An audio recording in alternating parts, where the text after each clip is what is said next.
Hello, my name is Nelia Ravaya. I am the co-editor-in-chief of Trinity Times. Joining me is Sai Radhakrishna, the other co-editor-in-chief, and joining us is Shriti Sandra, the senior videographer for Trinity Times. And today we are conducting the interview of Trinity College archivist Sylvia Lassam. Hello, Sylvia. Thank you so much for joining us. Sure. Hi, how are you? I'm wonderful. How are you? Very good. All right. So could you just please introduce yourself, your position, how long you've worked at Trinity College? I've been here, I think, 14 years. My official position is the Rolf Bell Archivist. Before I joined Trinity, there was a donor who endowed the position of the archivist. And her name was Ruth Bell, and her late husband was John Rolfe. And there was also some other Rolfe in the family. Anyway, so she combined those two names and endowed the position as the Rolf Bell Archivist. She subsequently passed away, but she was a really interesting, inspiring woman. So I'm very, proud to have that title. I am a graduate of Queen's University, not Trinity, and I studied art history. And then I did a degree at what is now known as the iSchool, Faculty of Information, does a master's program in information that trains librarians and archivists and things like that. So I trained as a librarian first and then went back and studied archives later in life. And that's how I ended up here. All right, thank you. I actually have quite a lot of friends who are going into that, into the masters in iSchool, so that's really interesting.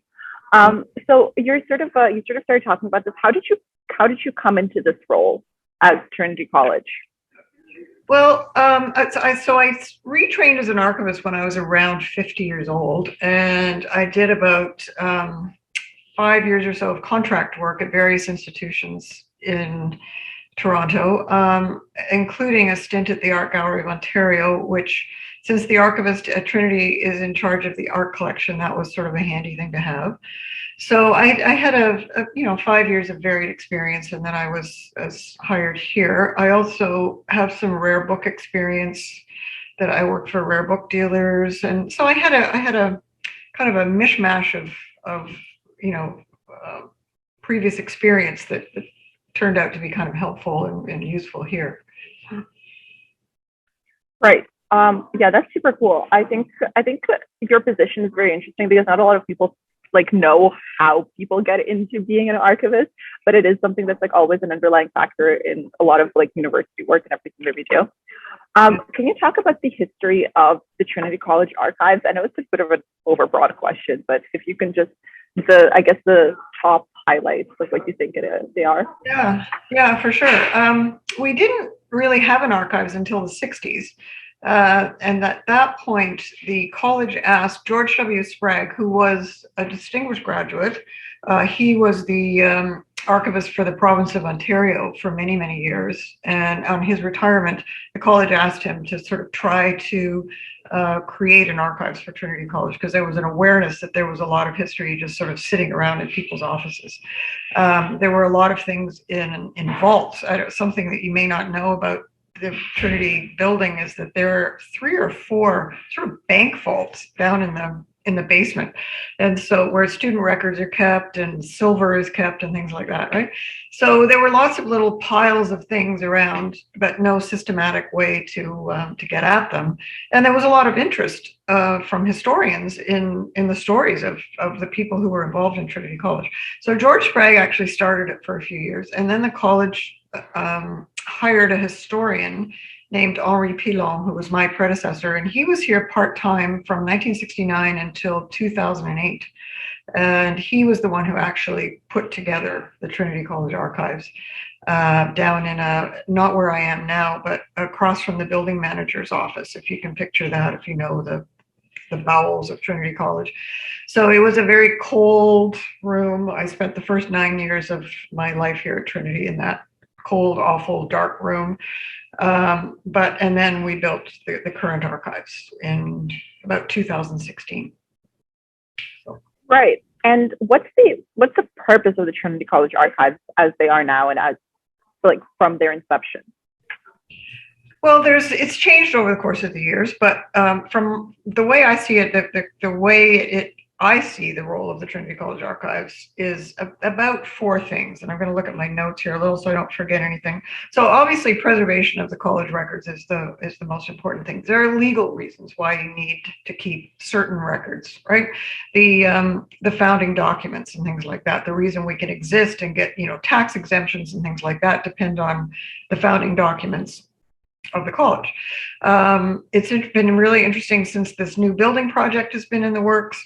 I've had a lot of interest in the archival records that show early agreements that we made with the University of Toronto about, hydro lines and who owns what and who's responsible for the trees and things like that. That all of these sort of things that you don't really think about much, but there were actually agreements signed by provosts and presidents of U of T that have an effect on what's going to happen next, right? So those kinds of documents are really, really important to maintain and preserve, right? And then there's just the preservation of historic documents generally. I mean, the history of any institution is important to that institution, right? Another thing, sort of building on the history, is that I'm sort of a liaison with alumni, right? I get trotted out every year for alumni events because the alumni are interested in what goes on in the history of the college. So I sometimes give talks to alumni at reunion, which, at some point you guys will come back for a reunion, and maybe one of the things you'll do is come to the open house in the archives, because I pull out the grad photos and all kinds of things that are of interest to alumni. So it has a really important outreach for fundraising and for the continuity of the financial health of the college, right? It's useful for that kind of thing.